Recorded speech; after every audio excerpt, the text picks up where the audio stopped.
That was creepy. Deadlands. Every Western novel, trail song, and gunfighter movie you've ever encountered, only with monsters and magic. The history of this world as much as you remember from our own American history from middle school. America was founded, slaves were traded, and the Civil War began. However, this is where it begins to get strange.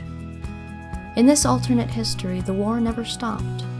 Magic was found hiding in the pages of Hoyle's Book of Games, and people began getting creative, opening doors to things not meant for human knowledge. Through magic, meddling, and just bad fucking luck, all hell was loosed upon the Americas, creating zones of nightmarish horrors called Deadlands. Corn will feed his birds and get some nice wine in his fancy, swanky hotel and call it a night. Of course. So Corn gets drunk. Oh, just one glass of wine. Tonight. This time. Maybe 2. Or 5, you know. You know, it's been a good day, alright? He had some good winnings. This place actually has some decent wine. Yeah, if you're willing to pay, but yeah. Uh-huh. Which you are. So. I am.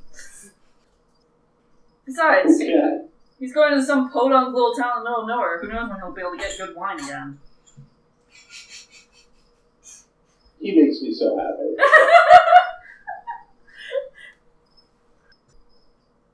So the next morning, are you planning to meet at the edge of town, in front of the Orient? In front of the Orient. Why not? Alright. They're still cleaning up the blessings from our last visit, so why not? Yeah. How does everybody arrive? Well, I have my creepy horse. He looks like a normal creepy horse. He looks like a horse. He is black. His eyes are strange. You can't really put your finger on how, but strange. Are you dressed for the road? Yes, I am. Okay. How does Corin arrive? As impeccably dressed as he was last night. Where's his birds? On his shoulders. You want to describe the other bird for him? A white... Oh, gee, I still have no idea how to pronounce this bird, but it's a gyrfalcon. Live up north. So white with black specks. Got his pistols on this time. Birds don't have a feather out of place. The horse is very well groomed, you know. Everything's pristine. Of course it is. And Scarlett. There'll be a red and white paint standing outside the saloon. You know, fully packed, but she doesn't show up until the other two do. And you know, she comes out of the saloon. Apparently, you know, all of her stuff is already on her horse, because she's still wearing the same red dress as she had been last night. Or at least appears to be so. Does she ride side saddle or is it split? I was actually just debating that. I think we'll do side saddle for her. She rides like a lady. With, of course, you know, her legs off to the right of a horse. Of course. Okay. 3 of you set out. It's about a day's ride. I won't make you make a navigation roll because you're following up actual map. The day passes uneventfully. This place is not particularly creepy. In September, it's just starting to be cool. Very green, birds are chirping. Nothing scuttles out of the underbrush at the side of the trail to try and eat your horse. Good day then. As days go. Do you guys converse? I imagine various small talk, unless there's stuff you want to bring up. Corin has nothing in particular to say, but he'll every now and again send his falcon out ahead, just to let it fly and swing. Occasionally comes back with a field mouse or something. Oh, no. Yeah, Scarlett will join in, whatever conversation there is, but for the most part, she's just sort of watching the scenery go by. Seems to be oddly taken by, nature and life and things. Unusually so, almost like a little kid on granted a quiet little kid on a car ride. So basically, the marshal and the dandy exchange barbs. Yeah. And Scarlett comments every now and then while kind of staring off into space. Yeah, like watching rabbits run around and studying a particular plant as they pass by, watching the clouds in the sky. And occasionally I'd play my guitar a bit, just... Because of course you do. Yeah. Naturally. It's late in the day when you start coming up on Attica, and you can smell the first touches of a storm. A few minutes later, there's the first rolls of thunder. It's still a long way off, but coming. I will pause to see if Scarlett has any reaction. She'll cringe a bit and kind of watch the skyline. How far off is the storm? Probably a couple of hours. Okay. Yeah, It's a lot of flat land here, so. Okay. Yeah, she'll cringe a bit and maybe kind of pull in a little bit more on herself and make sure her skirts are fully over her legs. And Her collar's turned up. yeah, collar's turned up, head dips a little bit so that her hair is hiding her face a little bit more. Well, that takes us to, you ride into this town. It doesn't look too different from the one you left. It's a one-horse town, and the horse just died. It's got one wide, unpaved street, double row of buildings, smattering of others. You can see a mining camp about a quarter mile away down by the river. A lot of tents. And then there's stables and corrals in the lake. And as you ride up, you see there's a crowd gathered by one of these corrals. And there's two people standing in the middle of it. One, a large, villainous-looking Mexican, who probably answers to Eduardo or something like that. It sounds like a right bastard. He is. And another's a slender little slip of a thing in abbreviated clothing and flowing red hair below this black hat.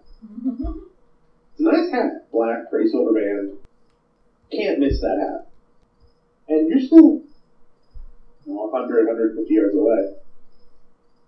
When you see them both draw, and there's gunfire, and you see two little objects go flying off in the distance that were apparently perched on opposite sides of the ground.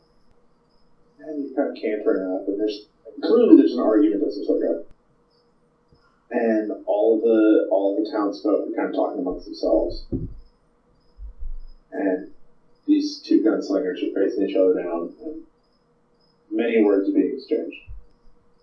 Now, across the crowd from everybody, just completely giving zero shits whatsoever, there's another woman. She's sort of leaning against a fence post, got her hat pulled really low. Blonde hair. Looks like a thistle or a stalk of wheat or something hanging from one corner of her mouth. Has a rifle propped up next to her. Long rifle. Mr. Longfellow recognized as a sharps rifle. So, not an everyday gun. Now, the only thing that really catches your eye about it, other than the fact that she apparently does not care about the gunfight going on 20 feet away, is that she's got green in her hair. Not like green ornamentation, but like there's part of her hair that is green. And she's sitting there calmly doing something with her hands. Kind of looks over at you, tilts her head slightly, and starts inching towards the rifle. And suddenly there's gunfire again. And the villainous Mexican drops like a rock. His hand is still in his head. The gun never came out of the holster. The woman staring at you. Hops off the post, takes off her hat. Goes around the crowd collecting money. For bets.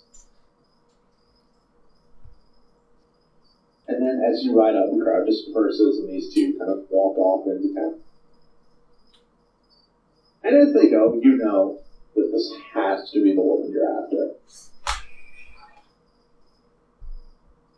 So just leave the dead Mexican.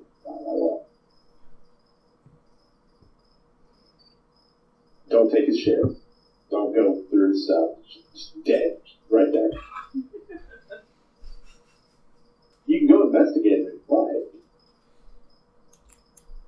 like. Can't hurt. He has 3 very neat holes in it. One in his heart, one in his throat, and one just above his right eye.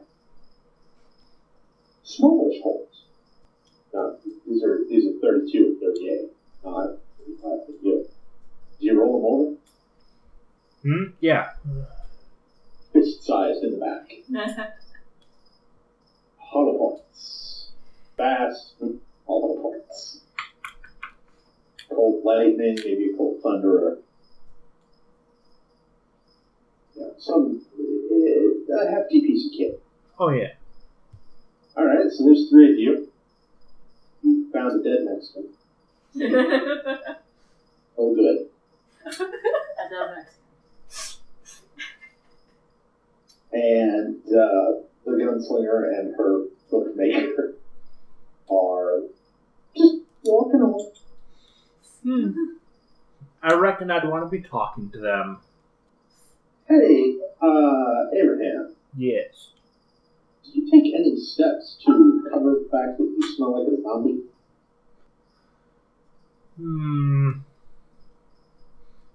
I take it I don't have any field rations on hand. Well, I mean, you always smell a little bit like you're pretty good. Yeah. I don't think I have anything that could actually cover up that slight edge. I mean, you can buy cologne. Yeah, I have a little bit of some, meh quality cologne. It's not expensive. It's good enough. Fair enough.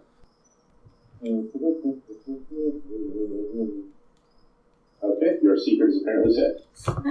For now. I mean... For now. Because Corin had got a shit roll.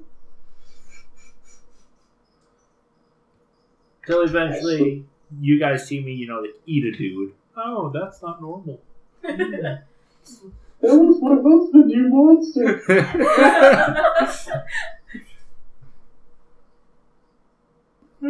But I would want to be riding up and talk to them. You said you're just going to ride him down the street? I mean, I'm not going to be making any secret, because then, they'd have You said you ride up right behind him. What do you think that's going to do for your survival prospects? Yeah. No, but I would want to find a way to move up to them without going boo, because that's not going to work. Oh, it'll work. You'll get their attention. But then it would hurt me, so no. That is true. It would hurt a lot. Yeah. 13 times, in fact. Yeah. watch where they go. And What's that? maybe just watch where they go and happen to head into the same Yeah, part. I mean, they're not going far. Okay. Because to find a place to kayak your horse. This is a town that's got like one good saloon, one bad saloon, and one place where you can get a bed that doesn't have a bed bug or a hooker in it. They are not going for that last one. If I know Calibri, and I do, they're going to the bad saloon. So you see them enter this drinking establishment. And this is a place that you wouldn't be caught dead in for completely different reasons. It's got the traditional swinging doors with there's bullet holes in them. The floor, walls, tables, bar, and patrons are all stained with substances of dubious provenance. There's sawdust and hay and horse shit on the floor. Someone is badly playing a piano out of tune in the corner. It sounds like old dog tray. The bartender is just this skeevy looking one-eyed motherfucker. Greasy hair down to about here. Looks like he hasn't bathed since before the War of Northern Aggression started. Smells like he looks. There's a shotgun rather prominently displayed behind the bar. It is not a decoration. It's just a handy place to put it. Everyone in here looks like a villain. Except for the two who just walked in. What does Calibri look like up close?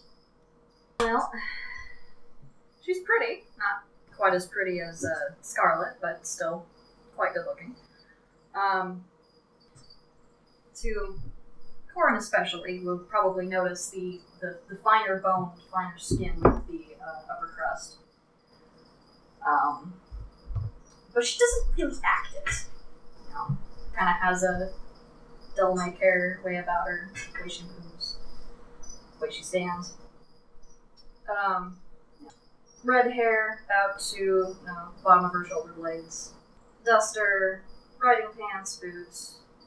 But unlike most women, she very decidedly fails to cover up her stomach.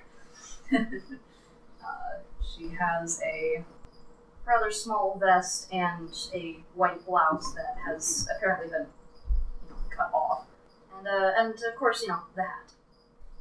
I'm stealing that hat at some point, Yes, I know. I believe we talked about this.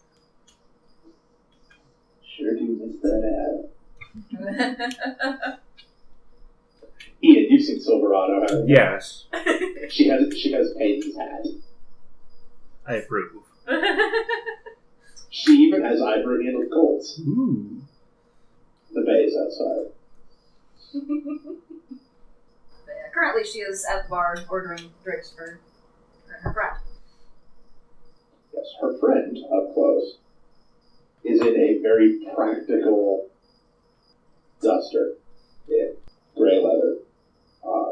Jeans that are loose enough to move in, but tight enough that you can't grab them easily.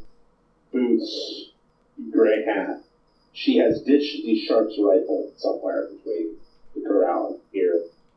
But on her back, she's got a fast draw scabbard or a lever action rifle. And presumably under the duster, a pistol of some sort. Calibri is going healed with both guns, yes? Of course. Yes.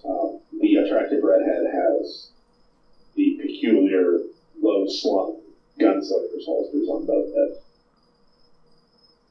And those guns are just as expensive and finely tooled as the ones you carry. This is a woman who takes care of her firearms even if she doesn't take care of anything else. So she's got her back to the door. I'm still not in the business of, surprising these people. It'd go badly. So probably coming around to, face them. Not, hi, from right behind you. guy who just screams bounty hunter swans up to the bar, followed by a hooker and a dandy. Corin is walking with almost palpable disdain and trying not to touch anything. The raven on his shoulder is like hunched and kind of growling low in its throat. Most improper. You step in something tacky. It almost used to belong inside a person. So you don't know what. You don't want to Yes, know what. in this lighting, it's impossible to tell what process vented this fluid onto the wall. He kind of shudders a little every time that sound happens. He's kind of like, Hell is that noise? yeah. Cleavery will first, take a glance at the obviously bounty hunter. Yeah. Look back to the bar as she waits for her drinks, and then kind of double take as she realizes there's a dandy with him too.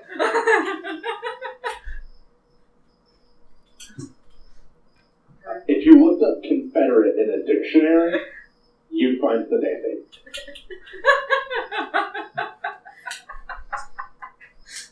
Still, it's, the upper crust that she's not used to seeing anymore.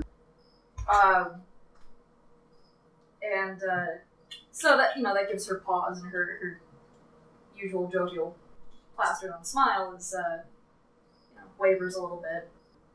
Thankfully, the bartender gets the drinks. She's able to take them and head back over to her friend.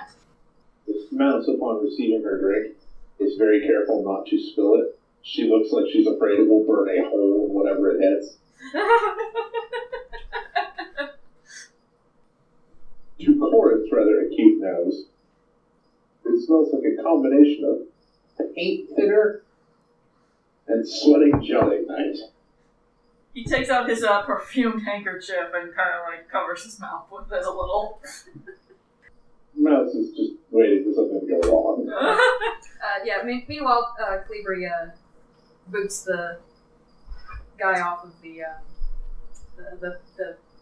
piano bench, sets her drink down on it, sits down, tries a couple of keys, and then ducks down underneath the piano for a bit, fiddling with something.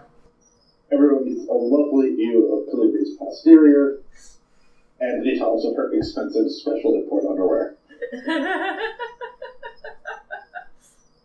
Since they have only just invented elastic.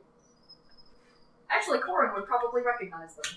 Oh yeah, no, Corin takes a moment away from his utter disdain and disgust to admire the view. He would recognize them specifically because of where they're from. I'm sure. It looks like my brand. I Basically. think I have a pair of these. I think your wife left with this little night. After some fiddling, Cleavery will come back out from underneath the piano and try the keys again, and it is decently tuned. Substantially improved. Yes. Probably not quite, to a professional standard, but it's better than it had been at least. What's she play? Oh, Susanna, Camp Town Racer. Crowd's pretty rowdy in here. People have been drinking for a while. Well, that and, considering the present company, she doesn't want to give any more away than her breeding would suggest. Because there's only a select few that would, recognize the fine bone, fine skin of a higher breeding. Considering Corin's wandering eye, he'd probably be very eager to discuss Calibri's breeding. Let's see. Something a ragtime. Okay. So the gunslinger's playing the piano. Yes. We all know how this is going to go. But the crowd, it's still ragtime, so the crowd's still into it. Her friend does not get up. Friend is at the table near the piano, very calm. You notice that she keeps wanting to lean back, but then doesn't. And while Calibri is paying no attention to you at all, the friend is only watching you. Okay. Well, I mean... The storm is getting closer. Well, it doesn't terribly perturb me. Scarlett will find a slightly shaded corner somewhere. She has to be outside, but it's the light from the cold. Right, she's staying away from the windows, basically. Fair enough. But because I've made no secret about approaching these people, I'd approach them. You know, with the... Tap, tap, tap, tap, tap. Calibri, without, I'd be shaking my head at the... Don't worry about it. I'm not here for that. Well, she was tapping on Cleaver's shoulder, and Cleaver will, without missing a note, glance over her, glance up at you, and then go back to playing piano. Now that she knows you're there, the friend turns her attention to the dandy. See, the hooker's part of the furniture. You have social invisibility in ballers. Goody. Well, I mean, for a minute, until someone realizes how attractive Scarlett is. Or, she doesn't dodge the windows. And then people scream and run out of the night. Or throw something across the room, of course. Yeah. Well, there's that. Yeah, so now the friend is watching the dandy. And she's got a kind of narrow-eyed gaze about her. Like she's trying to figure out how far she'd have to lead you if you started running. But she doesn't say anything. So yes, Abraham, you've been noticed. That's apparently not acknowledged. Corin sneers and suggests, can we get this over with? Can we kindly get this over with? I'd like to get out of here. Yes, whatever. I would then, formally approach and introduce myself. To Calibri or to, probably the one at the bar, so... Okay, so that would be Calibri. The one currently playing. Right, yeah. Okay.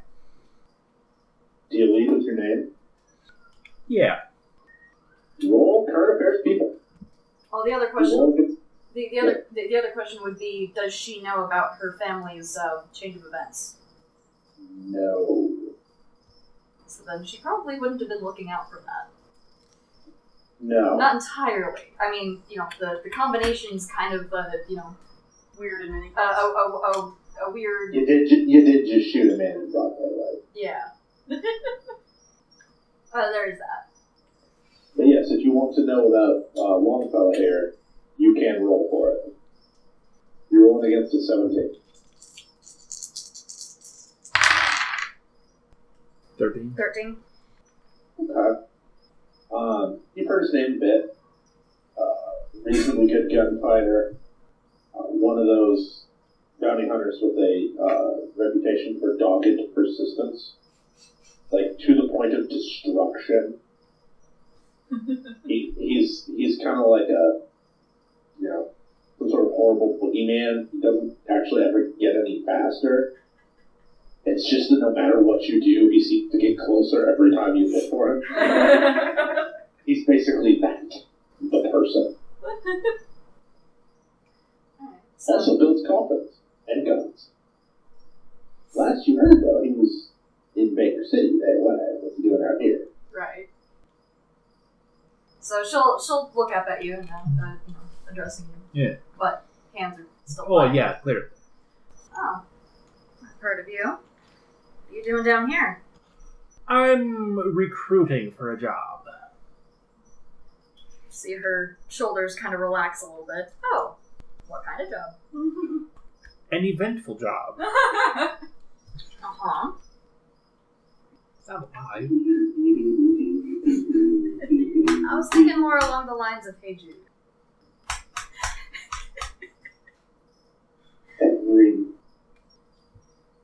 Excuse me, I need to make a roll. Oh dear. You gave gave me a bad idea. Ow. Fuck. Any other song, you would have been fine. God damn it.